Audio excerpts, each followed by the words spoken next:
ఈరోజు prime time bullet news పై ఒక look వేద్దాం. మహబూబ్ నగర్ జిల్లాలో దారుణం. ఆసుపత్రిలో శవాన్ని పీకుతిన్న కుక్క, 4 సిబ్బంది సస్పెండ్. నగరంలో జోరుగా హోలీ సంబరాలు. ఉస్మానియా యూనివర్సిటీలో ఘనంగా వేడుకలు. తెలంగాణ హైకోర్టుకు బాంబు బెదిరింపులు. తనిఖీలు చేసి నకిలీ బెదిరింపులని తేల్చిన బాంబ్ స్క్వాడ్. అదనపు వరకట్నం వేధింపులతో 2 పిల్లలను చంపి తాను ఆత్మహత్య చేసుకున్న మహిళ. బీబీనగర్లో ఘటన. భర్తను అదుపులోకి తీసుకున్న పోలీసులు. మూసి ఆక్రమణపై జాగృతి ఫౌండర్ కవిత నిరసన. అదుపులోకి తీసుకున్న నార్సింగ్ పోలీసులు.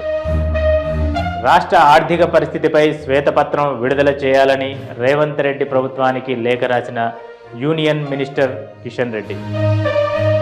టీపీసీసీ ప్రెసిడెంట్ మహేష్ కుమార్ గౌడ్ను మెచ్చుకున్న రాహుల్ గాంధీ. 10 రోజుల డిస్ట్రిక్ట్ కాంగ్రెస్ కమిటీ ట్రింక్ పై ప్రశంసలు. మార్చి 6న మొదలు కానున్న 99 రోజుల ప్రజాపాలన ప్రగతి ప్రణాళిక ప్రోగ్రాం అమల్లో లోపాలు జరిగితే చర్యలు తప్పవన్న రేవంత్ రెడ్డి. 4 రాష్ట్రాలకు 1 కేంద్ర పాలిత ప్రాంతానికి త్వరలో మోగనున్న ఎలక్షన్ గంట. వెస్ట్ బెంగాల్, తమిళనాడు, అస్సాం మరియు కేరళతో పాటు పుదుచ్చేరికి త్వరలో షెడ్యూల్ విడుదల చేయనున్న ఎలక్షన్ కమిషన్. జమ్మూ కాశ్మీర్లో నిన్న సేవలను తాత్కాలికంగా ఆపేసిన సోషల్ మీడియా దిగ్గజం మెటా. ఖమేనీ హత్యపై అల్లర్లు జరగకుండా ఫేస్బుక్, ఇన్స్టాగ్రామ్ మరియు వాట్సాప్లను నిలిపివేసినట్లు వెల్లడి. 5,000 కోట్ల రూపాయల కొత్త డీల్ చేసుకున్న రక్షణ మంత్రిత్వ శాఖ. శ్రీనగర్ సెంట్రల్ జైలుకు మొదటి మహిళా సూపరింటెండెంట్ బాధ్యతలు స్వీకరించిన సభాష్. బస్సును ఢీకొట్టిన వ్యాన్, 6 మృతి. ఉత్తరప్రదేశ్ యమునా ఎక్స్ప్రెస్ హైవేపై ఘటన. ఇరాన్ న్యూక్లియర్ డెవలప్మెంట్ పై రష్యా ఫారిన్ మినిస్టర్ కీలక వ్యాఖ్యలు. ఆయుధాలు తయారు చేస్తున్నట్లు ఆధారాలు లేవన్న సెర్జీ లావ్రోవ్. మా ఇరు దేశాల సంబంధాలు మునుపటిలా లేవు. యూకేతో సంబంధాలపైన ట్రంప్ కామెంట్స్. 67 మంది ఆఫ్ఘన్ సైనికులను చంపేస్తామన్న పాకిస్తాన్. అవేవీ నిజం కాదని కొట్టిపడేసిన తాలిబాన్ డిఫెన్స్ మినిస్ట్రీ.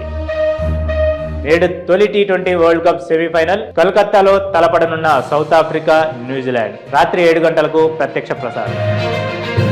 5 హోమ్ మ్యాచ్లతో పాటు 2 నాకౌట్ మ్యాచ్లకు ఆతిథ్యం ఇవ్వనున్న చిన్నస్వామి స్టేడియం. మిగిలిన 2 హోమ్ మ్యాచ్లు రాయ్పూర్లో ఆడనున్న రాయల్ ఛాలెంజర్స్ బెంగళూరు.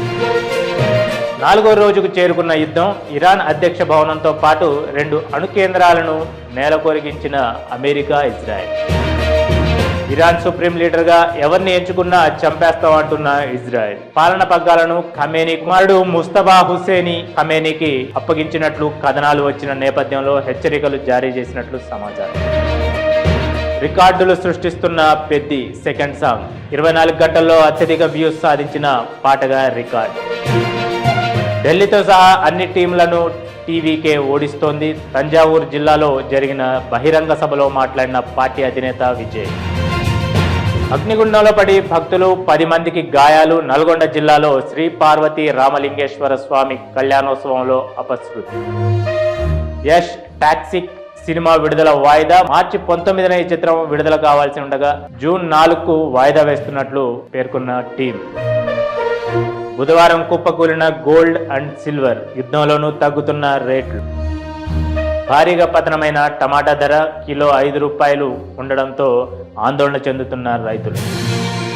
ఇవి ఇవాల్టి prime time bullet news. This is Riyaz signing off.